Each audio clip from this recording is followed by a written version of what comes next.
বিদ্যমান অনুতাকি অনুপরিমাণ বদির খাত যেটা এইটাও আপনার নামায় আমলের মাঝে বিদ্যমান ভাইব।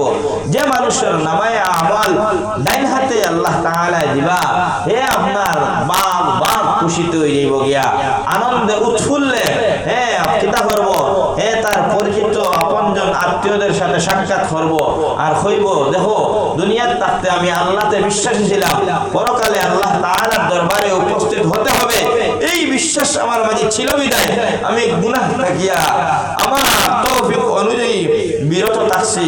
আজকে আল্লাহ রাব্বুল আলামিন আমারে এই একটা ঈর্ষণীয় নামায় আমল দিশয় হে আপনার আনন্দে বাপ বাপ হয়ে যাইব গিয়া তার ফাল আর নাসিয়া মানুষের কাছে তার নামায় আমল দেখাইব। আর যে মানুষের নামায় আমল বাবাতে দেওয়া হইব দইয়াল্লাহ কল্পনা করতেও কষ্ট লাগে, কারণ বাম হাতে যাদের নামায় আমল দেওয়া হইব তাদের সাথে কি ব্যবহার করা হইব, তার আর বুক ফারিয়া পিঠ ফারিয়া আতহান ওবায়দি হারাইয়া করে দিনিয়া আর খল্লাহু মুরা মারিয়া করে দিয়া হইব ইকরা কিতাবাকা কাফা বিনাফসিকাল ইয়াউমা আলাইকা হাসিবা। তো এই যে বিষয় এটা বড় কঠিন বড় মারাত্মক।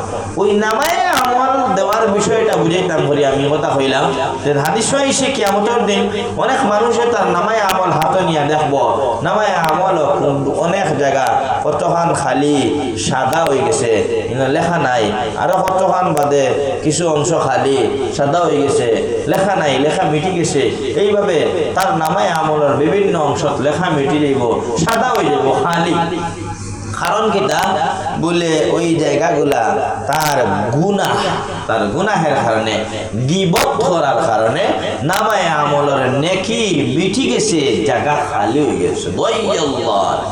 চিন্তা হল গীবত কত মারাত্মক ব্যাধি, কত আমাদের ঈমান ও আমলের জন্য একটা মারাত্মক ক্যান্সার হইল গীবত। এই কারণে গীবতটা কিয়া আমরা বাঁচতাম, অঙ্গ প্রত্যঙ্গের হেফাজত করতাম, আল্লাহ তাআলা আমরা তৌফিক দিতা।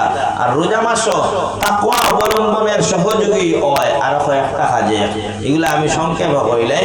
তাকওয়া অবলম্বন করতে, আল্লাহর নিকটবর্তীতা অবলম্বন করতে আর একটা কাজ, এর মাঝে একটা হইল গিয়া আপনার কিল্লতে কালাম। কিল্লতে কালাম ও যেখান আগে মাতিলাম কিল্লতে কালাম কম মাত্রার কথা আগে আনলাম যাতে আগর আলোচনায় আর এগুলোর আলোচনায় একটা সামঞ্জস্যতা থাকে। কিল্লতে কালাম কম মাথা বেকে লাগতো না, অবশ্য আপনারা বুঝিতরা। আর একটা হইল কিল্লতে নিয়াম, অর্থাৎ আপনি আমি কম ঘুমাইতাম কম খাইতাম কম ঘুমাইতাম, বেশ খাওয়া বেশ ঘুমানি এটা বালা নাই। যে মানুষে বেশ খায় বেশ ঘুমায় এ আল্লাহর দুশ্মন। তে আমরা কম মাতিতাম কম আপনার ঘুমাইতাম আর কম খাইতাম। কিল্লতে কালাম কিল্লতে নিয়াম, আগেটা কিল্লতে তোআম কম খাইতাম।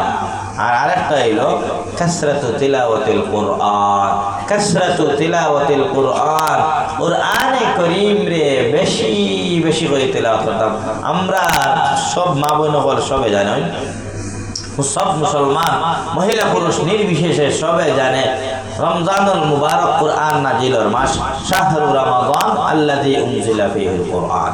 রমজান সেই মাস যেই মাসে আল্লাহ তাআলা কুরআন নাজিল করছেন। রমজানের সাথে নুজুলে কুরআনে ওয়ার সম্পর্ক হওয়ার কারণে রমজানে আর কুরআনে একটা অঙ্গীন সম্পর্ক আছে। নবী পাক সাল্লাল্লাহু আলাইহি সাল্লামে প্রতি রমজানও জিবরিল আমিনের সাথে আপনার কুরআনে কারীম শুনাইতা তিলাওয়াত করিয়া হুনাইয়া শোনাশুনি করিয়া এক খতম দেওয়া হইতো। যে বৎসর নবীজির ইন্তেকাল হয়ে যায় ওই বৎসর ইন্তেকালের আগে রমজানও 2 খতম দেওয়া হয়েছে। নবী পাক সাল্লাল্লাহু আলাইহি ওয়াসাল্লাম তিলাওয়াত করতা, জিবরিলে শুনতা, এইভাবে বিল মুসাফাহা শোনাশুনির মাধ্যমে কুরআনে কারীমের খতম হইতো। আপনারা জানেন তাহলে অনেক লম্বই যাব গিয়া। হযরত ইমাম আবু হানিফা সাহেব রাহমাতুল্লাহি তাআলা আলাইহি আপনার প্রতি রমজান কুরআনে কারীম রে আপনার কিতাব করতা, এই খতম করতা, যে বছর তাই না আপনার মারা যায় 62 খতম কোরআনে করিম এই বছর আপনার কিতাব হোসেন তাই দিশে রমজানুল মুবারক কোরআনে করিমের সাথে আপনার রমজানের একটা বিশেষ আপনার সম্পর্ক আছে।